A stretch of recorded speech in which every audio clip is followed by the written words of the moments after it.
Romance of Sui and Tang Dynasties Chapter 15. Okay, so let's start at the beginning of this specific episode. Qiong is finally back with his buddies. Right. He's at Shan Jiangson's place with Pei and Guo Jun. He's probably expecting, a bit of a celebration after being gone so long. But Shan Jiangson drops a bombshell. Yeah, a heavy one. He confesses he's been getting letters from Xin Chang's home for 2 years, 13 letters in total. 13. Wow. And the last one, that's the killer detail, isn't it? It is. The 13th letter wasn't even written by his mother. His wife, Zhang Shi, had to write it. Because the mother was too sick to even hold a brush. Exactly. Imagine hearing that. You're finally reunited with your friends, ready to relax, and then you realize just how bad things are back home, how much time has passed. Shan Jiangson must have felt terrible keeping that from him. He did. He basically says, look, I feel responsible. You have to go now. But it's more than just telling him to go.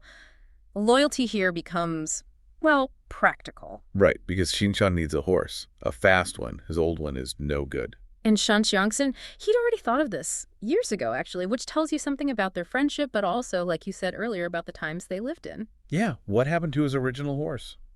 Well, his official war horse, this yellow mottled horse, the Huangbiao Ma, while Xingchuang was away, it was seized by the local government officials. Seized. Yeah, and sold off, stuck in the government storehouse in Luzhu. The state basically failed its own warrior, took his property while he was serving elsewhere. So the state messes up, and the friend has to fix it. Shan Jiangson actually bought the horse back. He did, paid 30 taels of silver to get it back from the government storehouse. Wow. That act alone says so much. Personal loyalty stepping in where state duty failed. Precisely.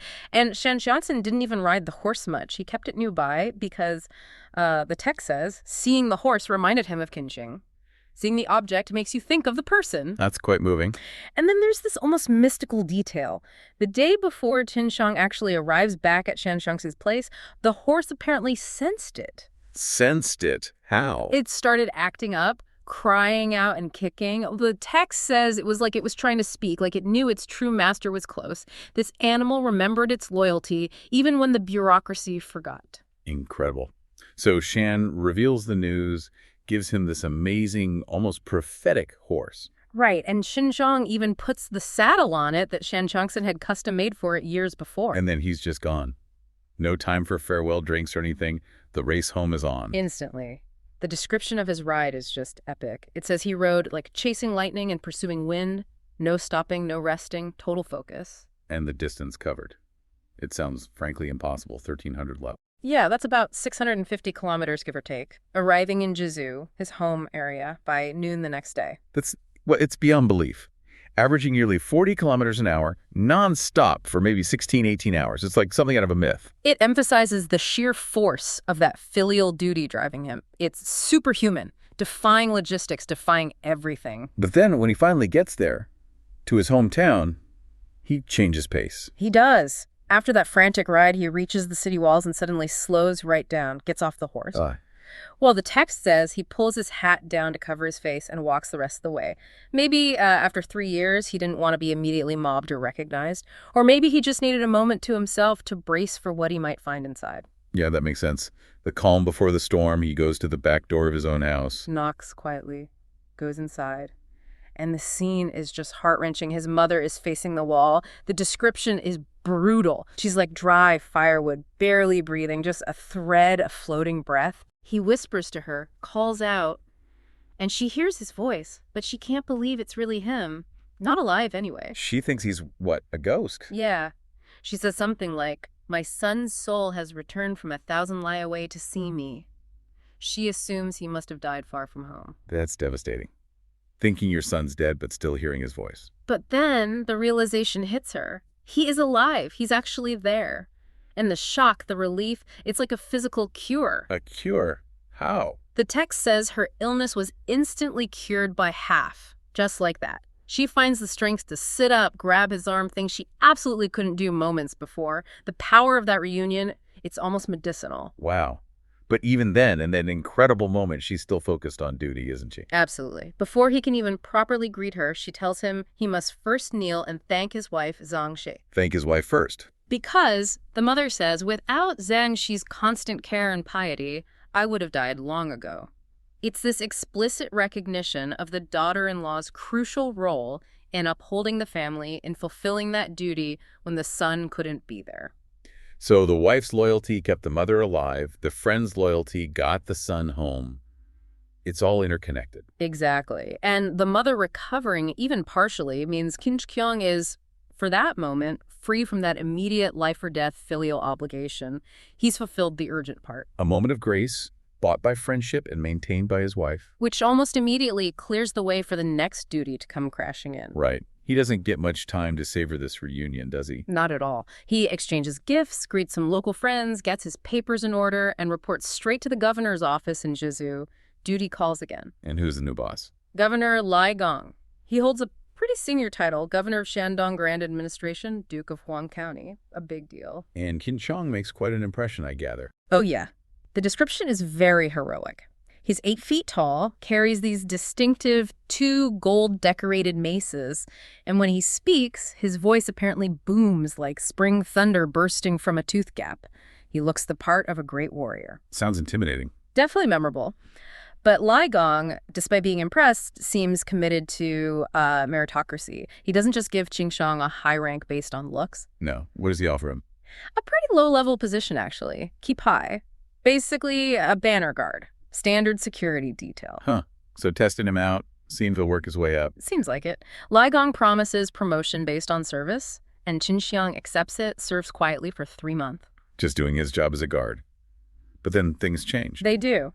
3 months later, deep winter sets in, and Lai Gong summons him. There's a critical mission, and it's risky. Risky how? Bandits. That's part of it. Lai Gong explicitly mentions the chaos across the land and rising banditry. Yeah. But the real risk? Well, it's political. Okay, so what's the mission? He needs Qin Qiang to deliver birthday gifts. Lavish ones. For the 60th birthday of a very powerful man named Yang Su, the Duke of Yu. The birthday's on January 15th next year, so time is tight, especially in winter. Delivering birthday presents doesn't sound that dangerous, apart from the bandits, maybe. But you have to see what these presents are. This isn't just a fruit basket. Okay, what are we talking about? Lai Gong lays it all out. 5 suits of first-rank, gold-encircled ceremonial robes. Okay, fancy robes. An exquisitely carved white jade girdle. 8 luminous pearls. 10 valuable jade curios. 1,000 taels of horseshoe gold. 1,000 taels of gold. That's a fortune. That's like carrying a portable treasury. Exactly. It's immense wealth. Just carrying that through bandit country is dangerous enough. But there's more. More? What could be more valuable than 1,000 taels of gold? Politically valuable. He's also carrying a specially commissioned longevity portrait of Yang Su and, crucially, a formal birthday memorial scroll. A shoubiao. A shoubiao. What's the significance of that? Well, that's the real powder keg. A shoubiao was a formal tribute, a written declaration of esteem and well-wishing, usually reserved for the highest figures in the empire, like the emperor. So Governor Lai Gong is sending an emperor-level tribute to this Duke Yang Su. Precisely. He's treating Yang Su not just as a top official, but with the kind of deference you'd show royalty. That's an incredibly loaded political statement in itself. So protecting this package isn't just about the gold. It's about protecting a symbol of allegiance to this incredibly powerful guy. Exactly. If anything happens to that delivery, especially the shoubiao, it wouldn't just look like robbery. It could be seen as an insult, a political attack, maybe even treason against Yang Su's faction. The stakes are suddenly way higher than just bandits. Okay, I see. So who was this Yang Su? Why did he command such, well, fear and deference? Yang Su was one of the most powerful figures in the late Sui dynasty. Get this, he wasn't even originally Chinese royalty or nobility. He was apparently a Turkic Khagan who earned so much military merit that the emperor gave him the imperial surname Yang. Wow. So an outsider who rose right to the top. Right to the very top. He became Prime Minister Pusha, and the sources say his influence over Emperor Wen was total. They were of one mind, apparently. The power behind the throne, essentially. Or maybe even beside it. You have to remember the context. This is the late Sui. Things are getting unstable. And Yang Su wasn't just influential. He actively shaped the power structure. How so? He was the one responsible for deposing the official crown prince. And he imprisoned another potential rival, the king of Shu. The result? The sources claim basically half the officials in the entire empire, both in the capital and out in the provinces, owed their jobs, their positions directly to him. So he was the ultimate kingmaker. You crossed him at your peril. Absolutely. That's why everyone treated him like royalty, regarded as a prince or marquess, the text says. So this mission Chamg'an is on, it's not just for Governor Lai Gong. It's a service to this immensely powerful, politically charged figure who essentially ran a parallel government. Talk about pressure. From filial duty to political minefield in just a few months. And that brings us right back to the core conflict. Qiong just had this miraculous reunion, this moment of fulfilling his duty to his mother, enabled by his friend's loyalty. Right, after 3 long years away. And now he has to leave immediately. Again, on a dangerous mission for a man who represents the pinnacle of political power, maybe even rivaling the emperor himself. And his mother's farewell. It really hits home, doesn't it? It does. She's crying, saying, "My son, I'm old now. Please don't be like that year when I just waited and waited at the gate for news." It highlights that constant burden, the cycle of duty and separation. He promises he'll be back quickly, by early February. Mounts that same yellow-mottled horse, the symbol of personal loyalty triumphing over state neglect. Only now he's carrying this package that represents, well, potentially corrupt state power and ambition. It's such a stark contrast. The mission is officially for Governor Lai Gong, his direct superior. But the real service, the real danger, is tied to Yang Su, the kingmaker.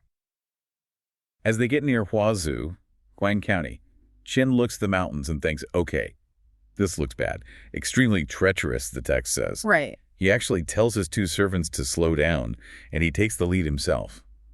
He's anticipating trouble, specifically bandits. And he's spot on, isn't he? Almost immediately. Instantly. They get blocked by this group of outlaws. Their leader is a guy named Qi Guoyuan. And the description's interesting. He's a bandit, but handsome, almost like a spiritual official in appearance. A stylish bandit. Kind of. And he doesn't mess around. He just demands toll money. And Keen's reaction is great. Not scared, more like amused. Maybe a little indignant. Yeah, definitely indignant. He basically mutters that back in his home turf, Shandong and Henan, outlaws run away when they hear his name. But here, these guys have the nerve to demand cash. Yeah. So what does he do? He doesn't give his name right. No, he holds back. Says he's worried his name would scare away this strong man. Classic Qin Shubao. He wants the challenge. He wants to test this guy. And he gets it. Oh, he does. It kicks off immediately. Qin uses his famous twin maces against Qi Guoyuan's gold-backed saber. It's not just a quick scuffle. They go at it for over 30 rounds. 30 rounds? Yeah, imagine the stamina. The source says sparks are flying. It's a serious, drawn-out fight, and they're completely evenly matched. That's a proper duel, but then it just stops. Suddenly, yeah. A shout comes from higher up the mountain path. It's Wang Bodang. He's watching, and he recognizes Qin Shubao, probably his distinctive look or fighting style. Yeah, Wang Bodang, another famous hero. Exactly. So Wang and another man, Li Rugui, they hurry down. They immediately drop their weapons, showing respect, and greet Qin like an old friend. The fight just evaporates. So, awkward handshake moment after trying to bash each other's heads in. Pretty much. Wang quickly explains. He says he'd actually been staying there at Shaohua Mountain. He'd fought the local leader, lost, but then was convinced to stay, you know, that kind of mutual respect thing among warriors. Right. I lose, therefore I respect you. Let's hang out. Basically. And then he introduces the guy Qin was just fighting, Qi Guoyuan and Li Rugui, as the local bosses. They were just checking out the travelers. Turns out they checked out one of their own network. Talk about a small world. So the fight turns into a reunion. Instantly. They all settle down, and Qin catches them up on his life. Yeah. The injury back in Zagul Forest, getting exiled, coming home, and importantly, landing this current job as a flag bearer. Okay, so he lays it all out. He does. And this news changes everything. Wang Bodang had been planning to go see another famous hero, Shan Jiansen. Right. But hearing Qin's going to Chang'an, he just decides right then and there, okay, I'm going with you. Goes to see the Lantern Festival, and also their buddy Li Sui is already in Chang'an. Oh, convenient. Li Sui is there as a guest of Yang Yugong's son, the guy Qin's delivering gifts to. Exactly. So Wang tagging along seems okay, maybe even useful. He knows people.